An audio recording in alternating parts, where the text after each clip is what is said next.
بعض لوگ کہتے ہیں کہ قرآن کریم کی ترجمہ کرنے کی کیا ضرورت ہے، جبکہ قرآن کریم کا ترجمہ کرنا ہر زبان میں اور ہر زبان والوں کو ان کی زبان میں قرآن کریم کا ترجمہ پڑھانا یہ خود قرآن کریم سے ثابت ہے۔ اس لیے جن علماء نے قرآن کریم کی تراجم لکھے ہیں مختلف زبانوں میں، اور مختلف زبانوں کے علماء اپنے زبان والوں کو ترجمے پڑھاتے ہیں، یہ دین کی بہت بڑی خدمت ہے۔ سعودی عرب کی حکومت نے یہ ایک بڑا کمال کیا ہے کہ ہر زبان کے مستند ترجموں کو وہ چھاپتے ہیں اور حاجیوں کو دیتے ہیں۔ یہ کیوں؟ تاکہ لوگوں پر حجت قائم ہو جائے۔ اس لیے کہ اللہ تبارک و تعالیٰ قرآن کریم میں سورۃ ابراہیم میں فرماتے ہیں وَمَا أَرْسَلْنَا مِن رَّسُولٍ إِلَّا بِلِسَانِ قَوْمِهِ لِيُبَيِّنَ لَهُمْ، میں نے ہر پیغمبر کو اس کی قوم کی زبان میں بھیجا تاکہ وہ ان کے سامنے بیان کرے۔ اب ہمارے پیغمبر علیہ السلام کی قوم قریش، آپ نے تو عربی میں ان کے سامنے بیان کیا، جبکہ آپ کی امت پوری دنیا ہے، عجم بھی آپ کی امت ہے۔ اب چین والوں کو تو عربی نہیں آتی، جاپان والوں کو نہیں آتی، پاکستان والوں کو نہیں آتی، افغانستان والوں کو نہیں آتی، تو کیا ان لوگوں پر اللہ کی حجت قائم ہے یا نہیں ہے؟ تو کیسے قائم ہے؟ ان کو تو عربی نہیں آتی، جبکہ آپ صلی اللہ علیہ وسلم پوری کائنات کی نبی ہے، قیامت تک پیدا ہونے والا ہر انسان آپ کا امتی ہے۔ ہم آپ کی امت ہے، قریش آپ کی قوم ہے، عرب قوم ہے آپ کی۔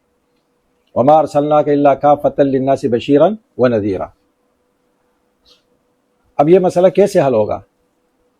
اگر کل کوئی اللہ کے سامنے یہ کہہ سکتا ہے کہ میں تو عرب نہیں تھا، قرآن عربی زبان میں تھا، میں تو نہیں سمجھتا تھا، لہذا میں کیسے دین کو سمجھتا؟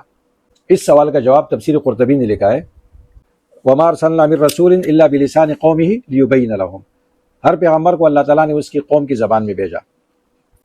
اب پوری دنیا کی زبان تو عربی نہیں ہے، مختلف زبانیں بھی اللہ تعالیٰ کی قدرت کی نشانیاں ہیں۔ وَمِنْ آيَاتِهِ خَلْقُ السَّمَاوَاتِ وَالْأَرْضِ وَاخْتِلَافُ أَلْسِنَتِكُمْ وَأَلْوَانِكُمْ، مختلف زبانیں بھی قرآن سے ثابت ہے۔ اب اس کا حل کیا ہوگا؟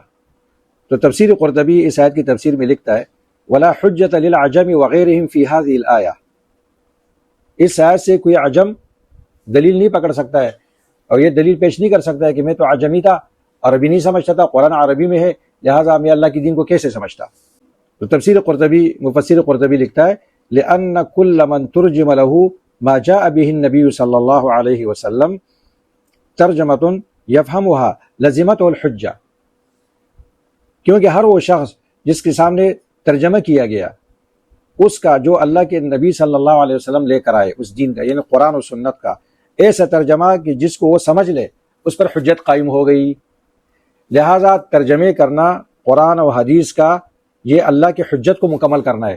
لہٰذا وہ یہ نہیں کہہ سکتا ہے کہ میں نہیں سمجھتا تھا، اس کو یہ کہا جا سکتا ہے کہ اردو میں ترجمہ موجود تھا، چینی زبان میں ترجمہ موجود تھا، جاپانی میں موجود تھا، فرانسیسی میں موجود تھا، لہٰذا آپ سمجھ لیتے آپ کی قوم کی زبان میں ترجمہ موجود تھا۔